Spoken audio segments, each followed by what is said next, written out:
कौन से फैक्टर हैं, ऐसा लगा लो कि जॉब एनालिसिस के अंदर कौन कौन सी चीजें हमारी यूज होती है, ऐसा लगा लो। तो सबसे पहली बात जो हमारे सामने आ रही है दैट इज जॉब आइडेंटिफिकेशन। तो इसके अंदर हम क्या लिखते हैं, मेन टाइटल लिखते हैं, कोड नंबर होते हैं, मशीनों के बारे में संख्या नंबर ही सारी बातें लिखी होती हैं। इसी तरह से हम क्या लिखते हैं, need of material and machine for the job. इसके अंदर हम क्या लिखते हैं, काम करने के लिए प्रयोग की जाने वाली मटेरियल, मशीनें और जो सामग्री होती है, मटेरियल और मशीनें, उन सारी की जानकारी हम इसमें इकट्ठी करते हैं। ये टॉपिक हमारा कौन सा स्टार्ट हुआ है, जॉब एनालिसिस के कौन कौन से एलिमेंट्स हैं। तो एलिमेंट्स के अंदर मैंने पहली बात कौन सी बताई, जॉब आइडेंटिफिकेशन, और दूसरी बात मैंने क्या बताई आपको, डिस्क्रिप्शन की जॉब।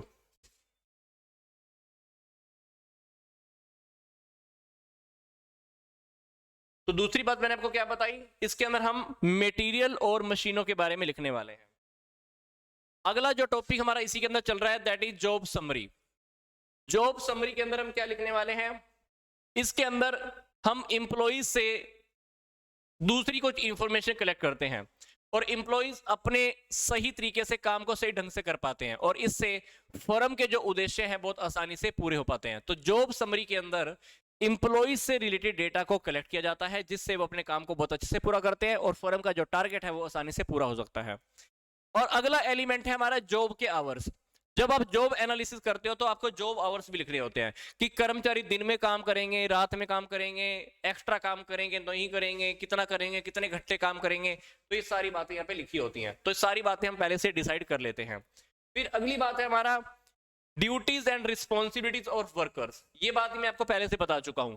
जॉब एनालिसिस के अंदर हम पहले से ही इंप्लॉइज की ड्यूटीज और रिस्पॉन्सिबिलिटीज को फिक्स कर देते हैं। क्यों करते हैं, ताकि वो अपनी पूरी लगन और मेहनत से काम करें और अपनी जिम्मेदारियों को निभाते रहें और अपनी जिम्मेदारियों से वो काम करते रहे। इससे क्या होता है, जो मैनेजर होते हैं उनका काम भार कम हो जाता है और वो अपना काम और भी बेहतर तरीके से कर सकते हैं।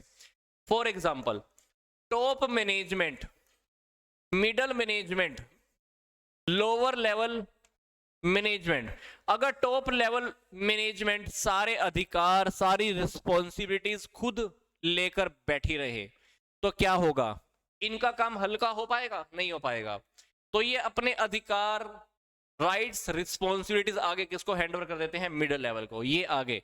तो ये जब बहुत सारे कामों में से मैक्सिमम काम जब हम नीचे हैंडओवर कर देते हैं तो इनका काम हल्का हो जाता है।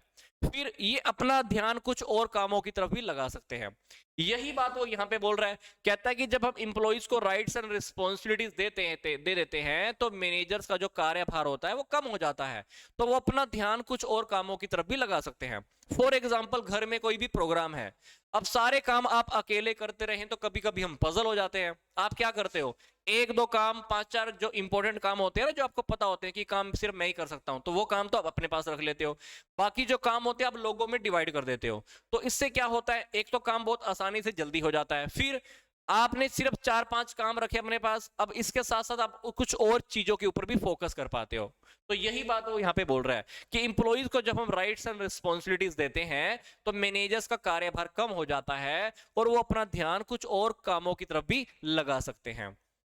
अगली बात है, जॉब एनालिसिस से हम क्या करते हैं, सारी जो हमारा जो नेक्स्ट एलिमेंट है that is condition related to work. तो काम करने से रिलेटेड सारी कंडीशंस है वो सारी भी इसमें आती हैं, जैसे वातावरण, काम की दशाएं, पीने का पानी, सुविधाएं, ये सारी बातें भी हमारी एलिमेंट्स के अंदर आने वाली हैं। फिर है हमारा क्वालिफिकेशन। जॉब एनालिसिस के अंदर मैनेजर्स को एम्प्लॉइज से रिलेटेड जितनी भी एबिलिटी है सारी नॉलेज उससे हो जाती है और उसी के अकॉर्डिंग उसको काम सौंपते हैं, उसी से अकॉर्डिंग उसको राइट, रिस्पॉन्सिबिलिटीज और जिम्मेदारियां भी उनको स्पष्ट किया जा सकता है। मतलब जब हमको सामने वाले की एबिलिटी के बारे में पता चल जाता है तो हम सामने वाले को उसी के अकॉर्डिंग राइट, रिस्पॉन्सिबिलिटीज बिल्कुल क्लियर कर देते हैं कि भाई तेरा ये काम होगा, तेरे को ये जिम्मेदारी अब दी जा रही है। इसी तरह से जो नेक्स्ट एलिमेंट है वो है सुपरविजन। ये भी जॉब एनालिसिस में होते हैं।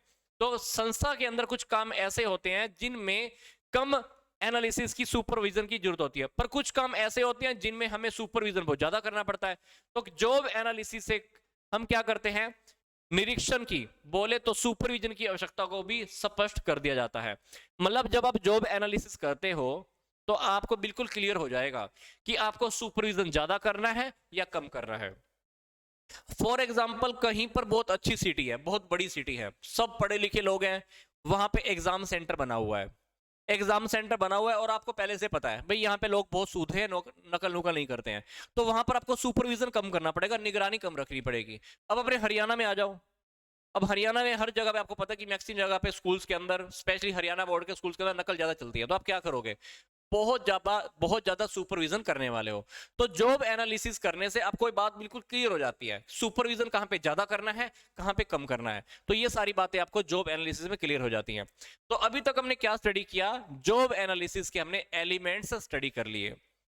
तो जॉब एनालिसिस करने से कार्यों की अध्ययन की प्रक्रिया है जिससे कर्मचारियों को काम से संबंधित अनेक सूचनाएं प्राप्त होती है, जिसके परिणाम स्वरूप हम अपने उद्देश्यों को बहुत आसानी से पूरा कर पाते हैं।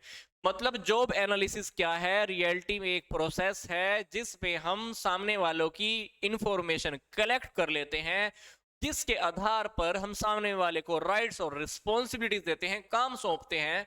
जब हम सामने वाले को देकर काम सौंपते हैं तो हमारा जो टारगेट है, फर्म का जो उद्देश्य है, वो भी बहुत आसानी से पूरा हो जाता है। तो ये थे हमारे एलिमेंट्स के टॉपिक।